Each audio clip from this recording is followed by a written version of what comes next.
سیلاب کے بارے میں بات کریں گے کہ سیلاب کی صورتحال کیا ہے، اور انڈیا نے جب پانی چھوڑا گیا ہے تو اس پر دریاؤں پر ہیڈ جو ہیں ان پر جو ہے دباؤ بڑھا ہے، اور ارد گرد کے جو دیہات ہیں وہ زیر آب آ چکے ہیں، اس پر بات کریں گے۔ اور اس کے علاوہ ناظرین، تینوں بہنوں کی آج ملاقات ہوئی ہے، اس پر بات کریں گے، اور عمران خان نے کیا کہا وہ سب ہم آپ کو بتائیں گے۔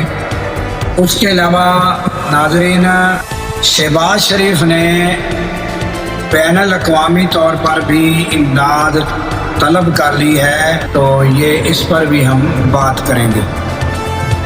اور اس کے علاوہ ناظرین، انجینئر محمد علی مرزا جو ہے اب کہاں پر موجود ہیں، کیا صورتحال ہے، اس پر بھی بات کرتے ہیں۔ السلام علیکم، میں ہوں عبدالغفار۔ سب سے پہلے ناظرین سیلابی صورتحال کی بات کر لیتے ہیں۔ تو جو دریائے ستلج ہے اس کے مقام پر اونچے کا سیلاب ہے، اور ارد گرد کے دیہات زیر آب آ چکے ہیں۔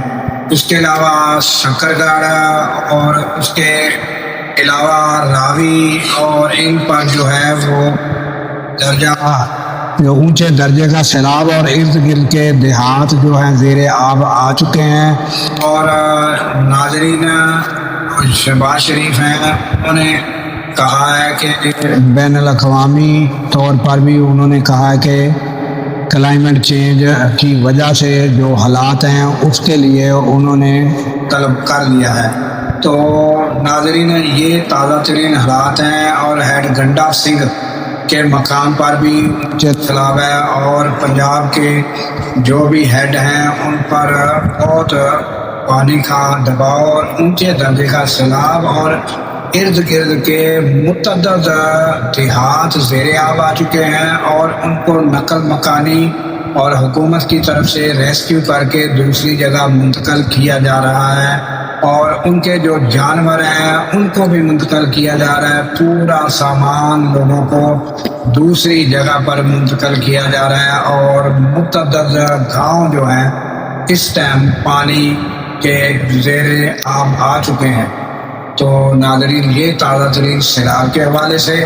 اور اب آ جاتے ہیں عمران خان کی ملاقات۔ تقریباً ناظرین 4 ماہ کے بعد علیمہ خان کی ملاقات ہوئی ہے، اور تینوں بہنوں کی ملاقات ہوئی ہے، اور وکلاء کی بھی ملاقات ہوئی ہے۔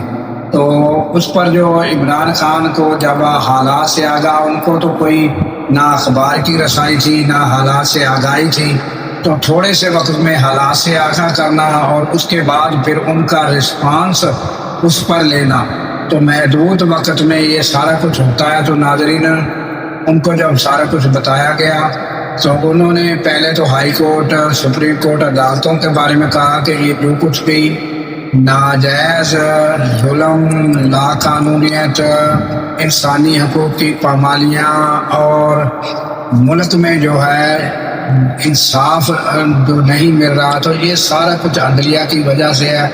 اگر ججز جو ہے وہ انصاف پر قائم رہتے تو ملک میں کافی بہتری آ سکتی تھی۔ تو یہ ججوں کی وجہ سے سارا ملک میں عدم استحکام اور لاقانونیت ہے، اس پر انہوں نے بات کی۔ اس کے علاوہ ناظرین، پھر انہوں نے خیبر پختونخوا میں جو ہے آپریشن جاری ہے، اس پر بھی انہوں نے کہا کہ یہ آپریشن کو فی الفور بند ہونا چاہیے، کیونکہ اس سے نقصانات، کلیکٹرل ڈیمیج جو ہے وہ جو ہے اس کی وجہ سے بڑے نقصانات ہوتے ہیں۔ تو انہوں نے کہا کہ اس کو فوراً بند ہونا چاہیے، اس پر بھی انہوں نے بات کی۔ اور اس کے علاوہ ناظرین، انہوں نے افغان جو مہاجرین ہیں انہیں جو پاکستان سے افغانستان بھیجا جا رہا ہے، تو اس پر بھی انہوں نے کہا کہ یہ انسانی حقوق کے بھی خلاف ہے، انسانی رواداری کے بھی خلاف ہے، انسانی ہمدردی کے خلاف، اور یہ جو ہے بڑی زیادتی ہے کہ ان لوگوں کو جو ہے بہت بڑا عرصہ دراز یہاں پر ہو گیا ہے، ان کے کاروبار یہاں پر ہیں، ان کے بزنس یہاں پر ہیں، تو ان کو فی الفور جو ہے شارٹ نوٹس پر ان کو جو ہے ملک سے بھیجنا جو ہے یہ بہت بڑی زیادتی ہے۔ تو اس پر بھی انہوں نے بات کی۔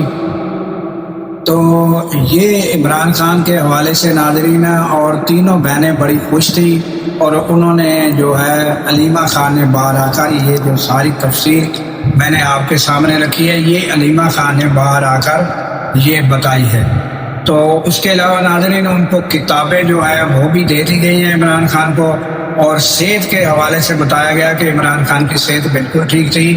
آنکھ میں تھوڑی سی لالی بتایا گیا کہ موجود تھی، تو وہ آنکھ میں کوئی بلڈ پریشر کی وجہ سے عمران خان نے بتایا کہ یہ مجھے ہے تھوڑا سا آنکھ میں انفیکشن، تو وہ بھی ڈاکٹروں سے، پمز کے ڈاکٹروں سے جو ہے وہ کہا گیا ہے کہ وہ جو ہے وہ جائیں گے اور دیکھیں کہ وہ بھی عدالت کو کہا گیا ہے کہ پھر وہاں سے کو پرمیشن ملے گی، پھر کہیں جا کر وہ ڈاکٹر چیک کریں گے۔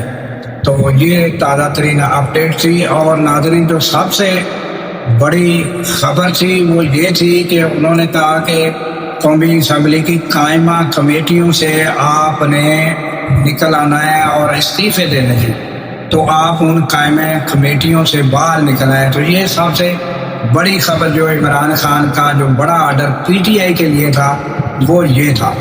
تو اس کے علاوہ ناظرین ابھی آ جاتے ہیں کہ محمد علی مرزا، انجینئر محمد علی مرزا اس وقت وہ کہاں ہے؟ اور ناظرین گزشتہ روز ہم نے آپ کو تفصیل بتا دی تھی کہ ان کو کس طرح ڈرامائی انداز میں گرفتار کیا گیا، اور ان کو جو ہے پھر 3 MPOs کے تحت انہیں جو ہے 30 روز کے لیے ناظرین جیل بھیج دیا گیا ہے۔ اب وہ جیل میں موجود ہیں، اور ناظرین آپ کو پتہ ہے کہ کن الفاظ پر اور کیا انہوں نے گفتگو کی جس کی وجہ سے انہیں گرفتار کیا گیا ہے۔ تو یہ ناظرین تازہ ترین اپڈیٹ تھی جو ہم نے آپ کے سامنے رکھنی تھی۔ اس کے ساتھ ہی ہمیں ناظرین دیجیے اجازت کہ اللہ تعالیٰ پاکستان کی خیر فرمائے، پاکستان کی سرحدوں کی خیر فرمائے، اور سرحدوں پر معمول ہمارے جوانوں کو اللہ تعالیٰ شاد و آباد رکھے، کیونکہ ناظرین جب ہم راتوں کو سو رہے ہوتے ہیں وہ سرحدوں پر جاگ رہے ہوتے ہیں۔ اللہ حافظ۔